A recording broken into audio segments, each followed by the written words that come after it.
Nama saya Bobby Salamander. Ceritanya begini. Saya adalah seorang mahasiswa teknik elektro di Institut Teknologi Bandung, ITB, yang gemar bermalam di lab bukan karena saya nggak punya kosan, tapi karena saya sedang mati-matian mengejar deadline tugas akhir 5 bulan ke depan.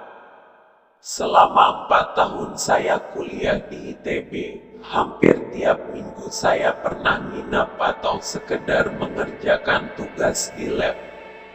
Dan saya nggak cuma sendiri, banyak teman, senior dan junior saya melakukan hal yang sama.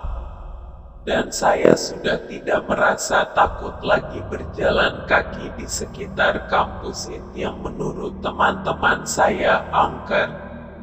Kejadian ini saya alami sekitar 2 bulan yang lalu, saat saya mengerjakan bab 3 dari tas saya.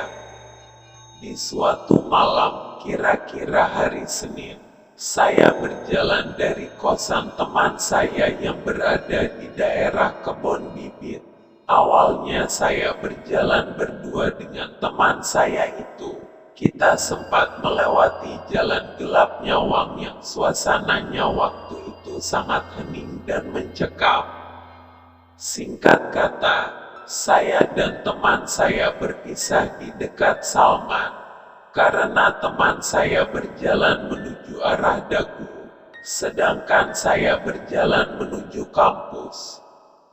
Biasanya, saya langsung menuju lab tek 8 yang berada di lantai 3, tapi entah kenapa malam ini saya memutuskan untuk menengok ruangan himpunan elektro yang terletak di basement.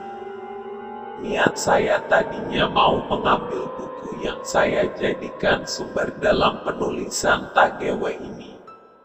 Setelah sampai di ruang himpunan, kemudian mengobrol bersama beberapa teman yang ada di sana, saya segera mengambil buku yang dimaksud dan bergegas keluar menuju ruangan lab. Saya melihat arloji di tangan. Waktu menunjukkan pukul 10 malam. Masih sore, pikir Gewe. Tiba-tiba, saya berhenti di depan lift.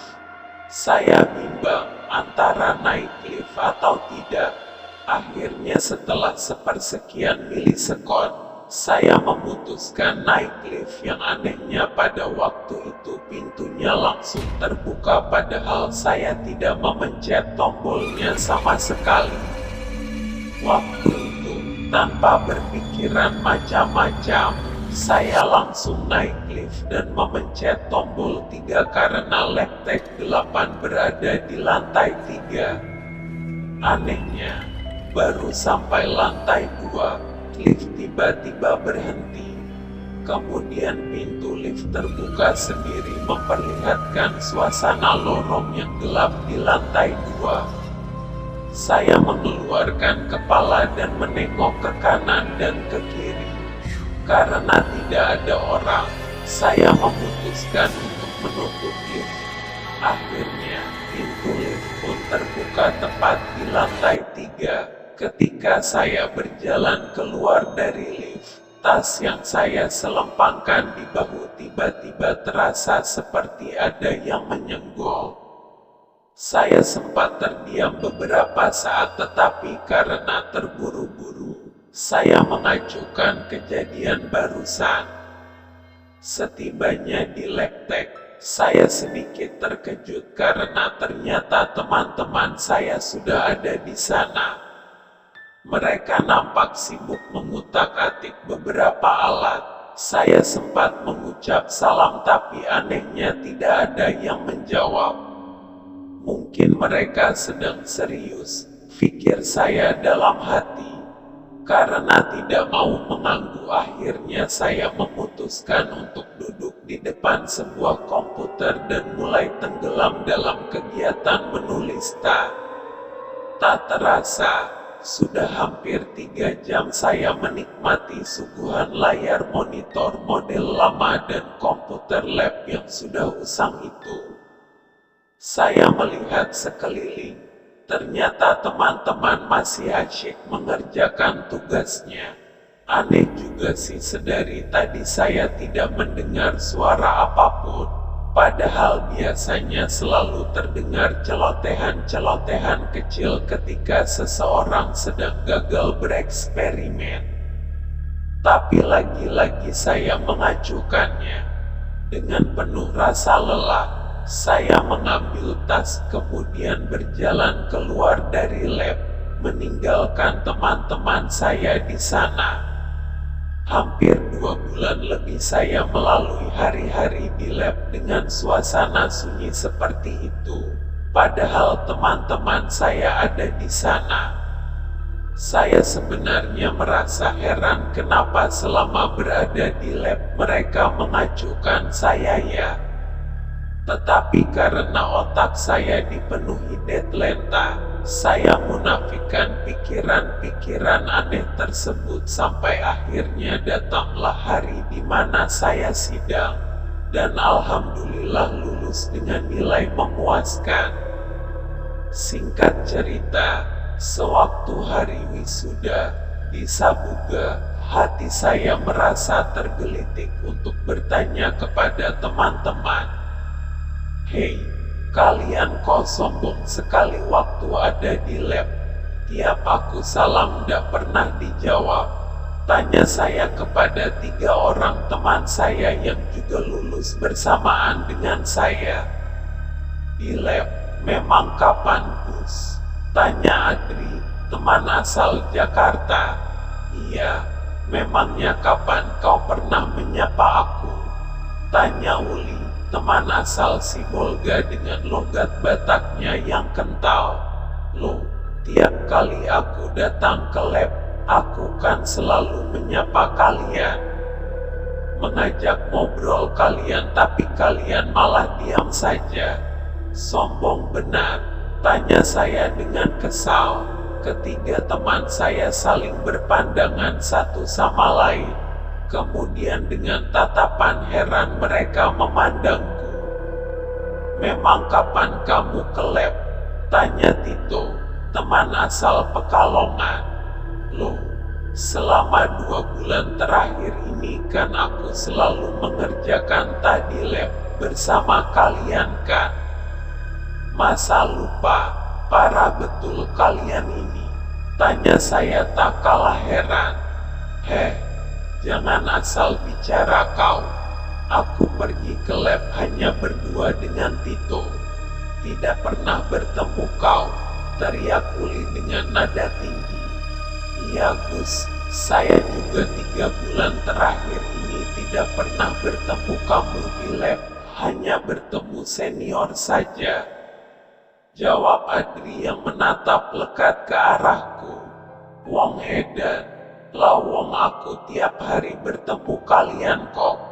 Jawab saya, lah, memang kau pergi ke lab jam berapa? Tanya Uli, jam 10 atau jam 11? Jawab Dewi, bodoh kali kau, aku saja jam 8 sudah pulang. Mana mungkin aku bertemu kau jam 10? Teriak Uli yang disambut oleh anggukan Tito. Saya juga Gus, sebelum Isya sudah pulang ke kosan.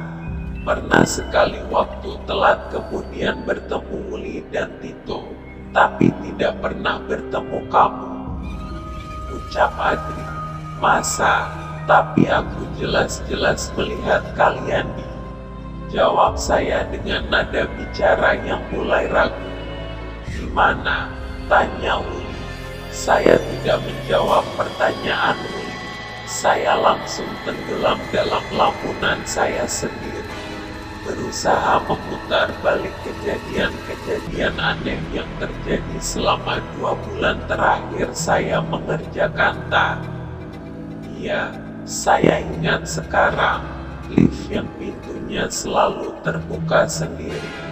Teman-teman yang ada di lab begitu hening, tak bersuara sedikit pun. Dinginnya tangan Uli waktu ku pegang di lab, entah itu benar tangan Uli atau bukan yang ku pegang. Kemudian entah bau wangi aneh yang sesekali menusuk hidung ketika saya sedang asik mengetik, dan pernah suatu waktu saya mengerjakan tak sampai subuh. Tiba-tiba ketika adzan subuh berkumandang, semua orang yang ada di lab tiba-tiba menghilang. Awalnya saya sempat berpikir mereka sholat subuh di Salman, tapi aneh karena saya tidak mendengar suara pintu dibuka atau langkah kaki mereka ketika meninggalkan ruangan. Untuk menuntaskan rasa penasaran, saya kemudian mengajak 3 orang teman saya untuk mendatangi kembali lab tek 8 di malam hari.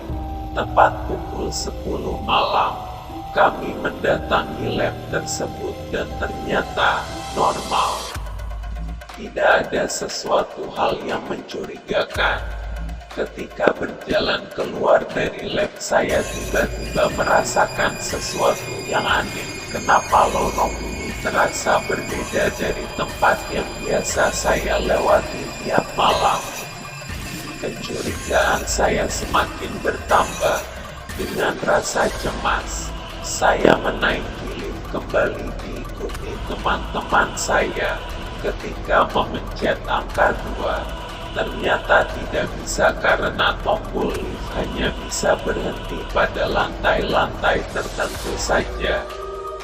Saya mengajak ketiga teman saya untuk menaiki tangga menuju lantai 2, dan benar saja, suasana di lorong lantai 2 yang gelap dan sepi itu terasa jauh lebih familiar dibandingkan dengan suasana di lorong lantai 3.